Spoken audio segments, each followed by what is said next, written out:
Sir Clements Project is a musical collaboration between members of the Markham community in which each guest has recorded a respective part to their instrument for a popular rock song that has been arranged, mixed, and produced. Our first guest is Mr. Chris Binch, former headmaster of Markham College, and he played the saxophone part that we're listening to right now. When did you first start learning the saxophone? Well, when I was a kid, I grew up in a musical household. My father was a composer, so there was music everywhere, and he insisted I play something. And to start with, I played the flute. So from about 8 or 9, earlier maybe. And then I was about 14 when I decided I wanted to play the saxophone as well. So from then, really. And why did you change from flute to saxophone? Was there any motivation from any artist? The motivation was twofold, really. One is that the fingering on the flute is exactly the same as the fingering on the saxophone, which worked quite nicely for me. Meant I didn't have quite so much to learn, and I just thought the sax was a much cooler instrument. People were playing it in rock bands and jazz bands, and they weren't playing much flute in those things at those days. You said you played because you thought it was cool because of the rock bands and jazz bands. Like, what type of bands? What are you? I heard you like Miles Davis, right? A big fan of Miles Davis. Yes, I like Miles Davis a lot. And Dave Brubeck I was listening to as well at the time, John Coltrane, so yeah, a lot of saxophone getting played in those. But a lot of the rock bands would have saxophones pumping away in the background as well. It was big in jazz, and Elvis Presley always had a saxophone in his band, and so it just seemed to be everywhere, and it seemed to be great fun to play. I'm definitely not a classical musician, in the sense that obviously I played classical music, but because I'm dyslexic, I find reading music quite difficult.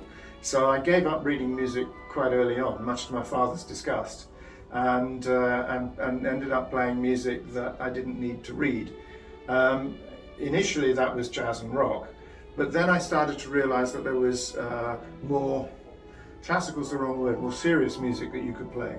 And one thing my father did do for me was that he introduced me to a lot of avant-garde stuff. So he was playing Stockhausen and Cage, Messiaen and Varese and people like that at home.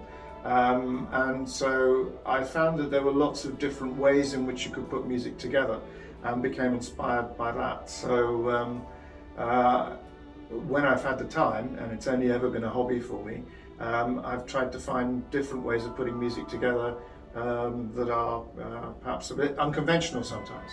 Yeah, so you have your own compositions, right? Like, yeah, you compose in your free time. I do.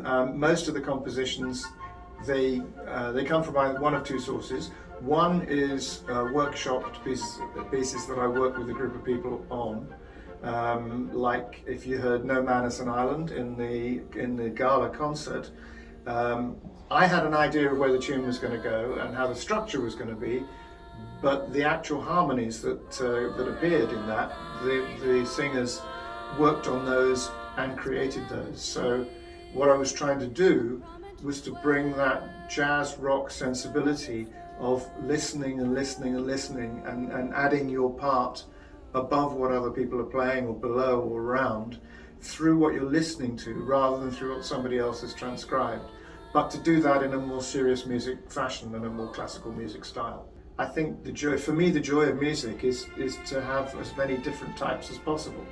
I've even been known to play folk music, which was a bit of a shock to me, but nevertheless, we did it. How about music and maths? I've heard you say that music and maths are very closely related. Can you talk a little bit more about that? Yeah, sure. So there is something in music that is intangible.